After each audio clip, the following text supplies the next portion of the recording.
This one? Yeah. Tab or? No, that's fine. How did you and Aunt Cheryl meet? Was it in school? High school. Yeah. Were you in the same class? Or? No, she was a junior when I was a senior. Okay. She's a year behind me.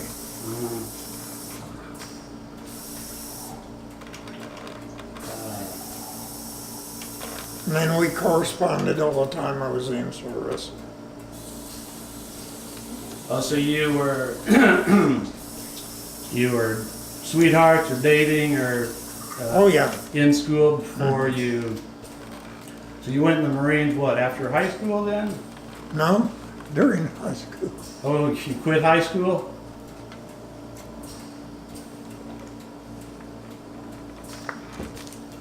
Thank you. So you quit high school to No, I had enough credits to graduate. oh. In high school at that time, you were supposed to have 4 years of English to graduate. Well, they done away with English your senior year, and the government wanted you to have all kinds of math. Physics, mathematics, advanced algebra, trigonometry, anything math. And so I took a bunch of those subjects. And I had enough credits to graduate. I'd taken extra subjects. And in March, when this buddy of mine was going in, I didn't have to go in, I was still 17. He was gonna get drafted. So anyway, I said, I'll just go in with you. I about never talked my folks into signing my papers, but finally got them to sign it. And when they had graduation, there was 9 of us guys that was in the senior class that was already in service. And when they graduated, they had 9 empty chairs. They put our diplomas on those empty chairs. So I wasn't by myself, there was. Yeah. How much older was Doe than you? 5 years. Oh, so he'd been in. Yeah. When did he join? He'd been in about a year and a half when I went in. He was at Guadalcanal, and then and that was the first battle the Marines was in. Yes. Yeah.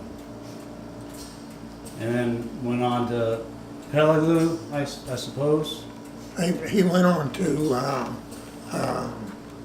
Tarawa, Tarawa. and then Saipan and Tinian, and then he came back. Wow. Those were some Yes, tough battles. they all were. Didn't make any difference if you're getting shot at with a muzzle loader or what. You're still shot. Yeah. There are some lessons learned in those islands too, right? The use of landing crafts that weren't making it all the way to the beach. Yeah. Guys had to bail out, and meanwhile they're taking mortar fire, sitting out there like sitting ducks. Yeah, ever learning experience. Yeah. Every one of them was. It's a good thing we learned quick. Mm-hmm. Did you play sports in school? Football. Did you? But other than that, I didn't. I was too little. When I joined the Marine Corps, I only weighed 139 pounds. Oh yeah. How tall were you? About 5'9". Okay. I was still growing. Yeah. Yeah, 17, 18, yeah. That's been a long time ago. Mm-hmm. And you didn't stay in touch with any of those guys? Were any of them from Illinois or that you remember? Not the guys that I was with, no. Yeah. We had 4 guys from Florida that was on Iwo, and I seen all 4 of those. I kept in touch with those. Oh, okay. And that basically what got me back in touch with the other ones. Begin to miss them and when I know what they was doing. And Mm-hmm. How much time had passed? probably close to 20 years. Yeah, okay. And you know now, I very, very seldom ever talk about combat to anybody that wasn't in hot combat. They think I'm lying with some of the things that happened. You know, you'll tell a story and you can see that they didn't think it could be that bad. Such as what?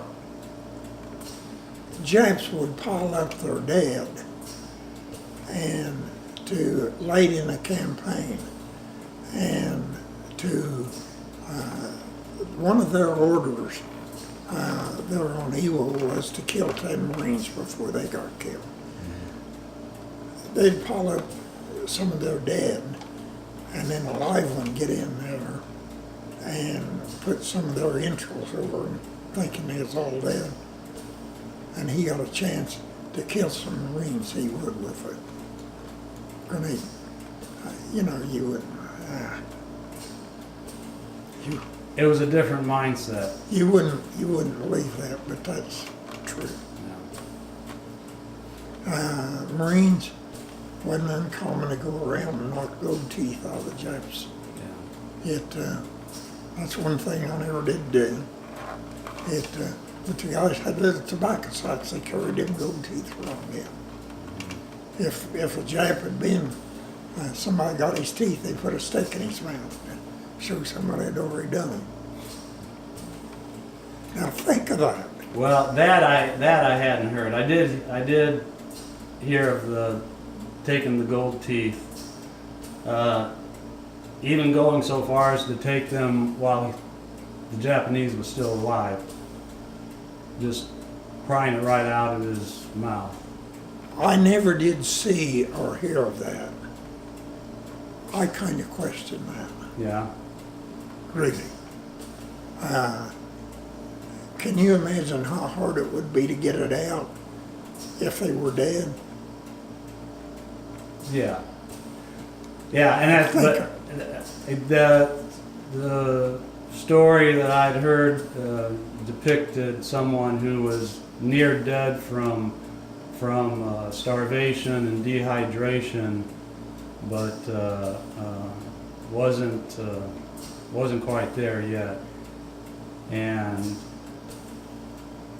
rather than listening and watching it, someone mercifully went over and just put him out of his misery and let his Marine buddy go about his business of extracting the gold tooth. Well, that part I'd believe.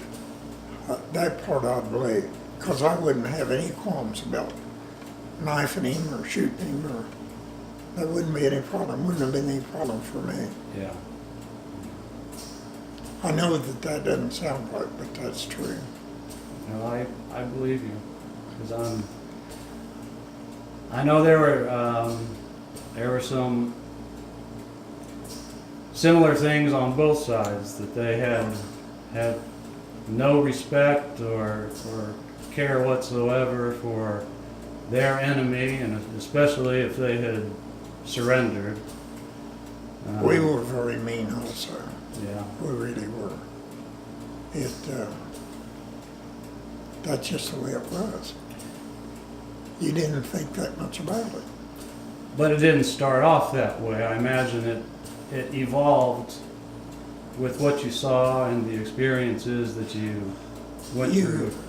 Some of the earlier campaigns, they had films of some of the atrocities the Japs done.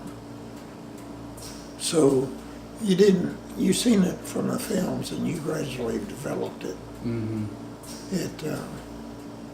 Because you wouldn't think, when you come off a small community, you wouldn't think of anything like that. Sure. But it goes on. Yes. So did you, did you ever come to think that you had the, what do they call it now? The stress syndrome, PTSD, or Post-traumatic stress. You don't want to admit it if you ever had it now, because some of the liberal people said, hey, that old boy could be a sniper or a guy with a gun killing people.